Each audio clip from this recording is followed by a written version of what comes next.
अस्सलाम वालेकुम, मेरा नाम मारिया है और ये मेरा दूसरा व्लॉग है। मैं इसे व्लॉग नहीं कहूँगी, मैं इसे अपनी दूसरी कोशिश कहूँगी क्योंकि after thinking a lot about it I finally started it. Might be not perfect और आई थिंक जो मेरी इतना डिले का बहुत बड़ा रीज़न था वो यही था कि मुझे एक बहुत बुरी आदत है, वो है परफेक्शनिज़म। तो हर चीज़ परफेक्शनिज़म के चक्कर में बहुत सारी चीज़ें मेरी रह जाती हैं। हर चीज़ को परफेक्ट करने के चक्कर में मैं बहुत सारी चीज़ें आई थिंक मिस आउट कर जाती हूँ। लेकिन और यही मैंने अपनी ज़िंदगी से लेसन सीखा कि आप बेशक परफेक्ट नहीं करो शुरू में, आप एटलीस्ट स्टार्ट करो।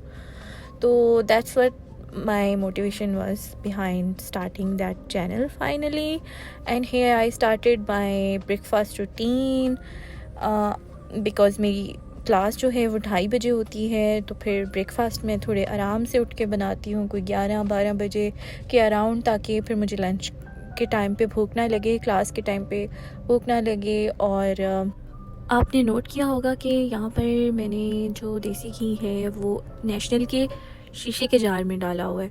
मेरी मम्मा ने मुझे इस जार में डाल कर दे दिया था कि तुमने इसी का नाश्ता करना है, क्योंकि देसी घी हेल्दी होता है और वैसे भी पंजाबियों की तो कमज़ोरी है। लेकिन बात मैं ये कहना चाह रही हूँ कि ये जो हम रिसाइकिल करते हैं ना चीज़ों को, ये छोटे छोटे शीशे के जार जो हो गए उसे हम मसालों में रिसाइकिल करते हैं, और पुरानी प्लास्टिक की बोतल्स हो गई उसे हम रिसाइकिल करते हैं। ये बहुत अच्छा कल्चर था हमारे लोगों में, हमारे अंदर, कि हम हर चीज़ को रिसाइकिल करते हैं। हाउसवाइफ्स जो होती हैं वो हर चीज़ को इतने अच्छे से रिसाइकिल कर लेती हैं कुछ तो। लेकिन ये जो आजकल हम सोशल मीडिया के इन्फ्लुएंस में आके हर चीज़ ख़रीदना शुरू हो गए हैं, नई चीज़ें, और इतनी ज़्यादा प्रोडक्ट अपने घरों में ख़रीद कर ला रहे हैं बिला वजह, और अपने घर को क्लटरी भी कर रहे हैं। बिल्कुल भी अपनी ज़िंदगियों को आसान बनाने के चक्कर में हमने बहुत मुश्किल कर लिया है। और मेरा ये बात करने का मकसद ये है कि अभी जब हम पढ़ रहे हैं कि किस तरह से ट्रैश प्रोडक्शन हमारे कंट्री में इतनी ज़्यादा हो गई है और उसकी ट्रैश मैनेजमेंट इतनी कोई ख़ास नहीं है। आपको पता है स्वीडन में they produce electricity with their trash, और वो लोग तो ट्रैश को इंपोर्ट भी करते हैं अपने कंट्री में टू प्रोड्यूस इलेक्ट्रिसिटी। इसी तरह से जर्मनी में ट्रैश को सेग्रीगेशन के लिए बहुत ज़्यादा वहाँ पे जो लोग हैं उनके, वो बहुत ज़्यादा इस चीज़ को लेके केयरफुल रहते हैं कि हमने अपने ट्रैश की ना अलग से सेग्रीगेशन करनी है ताकि अच्छे से ये रिसाइकिल हो सके। और इसी रिसाइकलिंग से वो बहुत सारी अपनी इकॉनमी को सपोर्ट कर रहे हैं, इसी रिसाइकलिंग से वो अपने एनवायरनमेंट को क्लीन कर रहे हैं। लेकिन हमारे यहाँ कोई इनिशिएटिव नहीं है, कोई भी इस तरह से इनिशिएटिव नहीं ले रहा है, और अगर नहीं भी ले रहा है तो हम उस पर बात करना बंद हो गए हैं। मुझे अभी भी याद है जब हम छोटे होते थे तो हम जब कोको कोला लेने जाते थे, अभी I am not asking you to buy that Coca Cola because we are boycotting it, लेकिन जब हम बचपन में लेने जाते थे तो वो दुकान वाले अंकल, मुझे अभी भी याद है, कुछ पैसे रख लेते थे एक्स्ट्रा कि जब आप बोतल वापस लेकर आओगे तो हम आपको ये वापस पैसे कर देंगे। तो ये एक अच्छा ट्रेंड था, वो रिसाइकलिंग की चीज़ें आप जाकर वापस कर देते थे, वो एक अच्छा ट्रेंड था। अभी भी आप देखो बाहर की कंट्रीज़ में आप जब कोई प्लास्टिक की बोतल या शीशे की बोतलें लेकर जाते हैं तो आपको वो कुछ ना कुछ रिटर्न मिलता है, कोई रिवॉर्ड देते हैं वो इस चीज़ पे। एंड आई थिंक कि हमें इस बारे में बात भी करनी चाहिए और इस बारे में ज़्यादा केयरफुल होना चाहिए। और जो चीज़ें हम खुद से कर सकते हैं, अगर हम कोई चीज़ रिसाइकिल कर सकते हैं तो हमें करनी चाहिए। हमें अपने एनवायरनमेंट का ख्याल खुद रखना है, क्योंकि अपने घर का ख्याल तो इंसान जब तक खुद रखता है तभी ठीक रहता है। घर में कोई हाउस हेल्प आकर काम करके भी चली जाती है, फिर भी आपको खुद उठकर एक दफ़ा तो देखना पड़ता है कि किस तरह का काम हुआ है, क्या हुआ है। तो यही चीज़ है कि पाकिस्तान हमारा घर है और हम खुद नहीं करेंगे तो कोई और भी नहीं करेगा। खैर, यहाँ मेरी चाय तैयार हो गई है और मैं चाय में पानी डालना भूल गई थी, इस वजह से मेरी चाय बहुत थोड़ी बनी थी।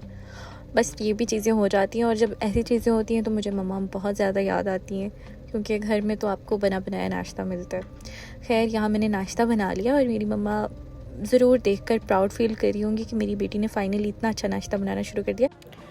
तो ये मेरा किचन है, मेरे अपार्टमेंट का kitchen, which is very tiny I know, but it's more than enough for a one person. Hostels में तो बिल्कुल भी मैनेज नहीं हो पा रहा था, लेकिन this is more than enough. You guys might notice the difference between two walls. वो इसलिए है कि एक पर मैंने शीट लगाई हुई है और वो ख़त्म हो गई थी तो दूसरी वॉल ऐसे ही रह गई। और फिर डे टू डे रूटीन में मैं इतना बिज़ी होगी कि मुझे याद ही नहीं रहा ये लगाने का। काफ़ी बार जाती भी हूँ शॉप पे, पर याद नहीं रहता कि मैं क्या लेने आई हूँ।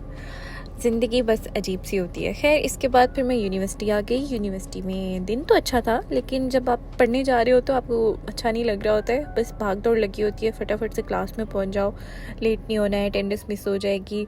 और फिर कैफ़ेटेरिया में दोस्तों के साथ गप्पें। और यहाँ पर फिर एक बड़ी प्यारी सी बिल्ली मेरे पास आई, तो मैंने फ़ौरन से अपना कैमरा खोला और रिकॉर्ड किया, क्योंकि मैं आप लोगों से स्ट्रे एनिमल्स के बारे में कुछ बात करना चाह रही हूँ।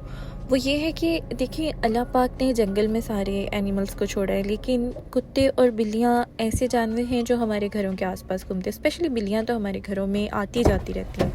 अल्लाह पाक ने हमें एक तरह से मौका दिया हुआ है कि हम बिल्लियों को या इस तरह स्ट्रे एनिमल्स को खाना खिला के कुछ नेकियां कमा सकें। तो वाई नॉट। आपके घर में वो बिल्ली चल कर आ रही है, आपके घर में एक मौका आ रहा है चल के कि आप नेकियां कमाएं, तो आप ज़रूर कमाया करें नेकियां। घर में इतना लेफ़्ट ओवर फूड पड़ा होता है जो कूड़े में जाता है, ट्रैश में जाता है। अगर वो किसी जानवर के मुंह में चला जाए तो वो अच्छी बात है। खैर, यूनिवर्सिटी के बाद मैं फिर से बाहर से खाना खा रही हूँ, क्योंकि बिल्कुल हिम्मत ख़त्म हो जाती है। 3 घंटे की क्लास होती है, 5:30 बज रहे होते हैं, तो बिल्कुल एनर्जी नहीं होती है कि जाके फ़ौरन से कुछ बनाया जाए। तो मेरे हस्बैंड मुझे बाहर खाने पे ले गए।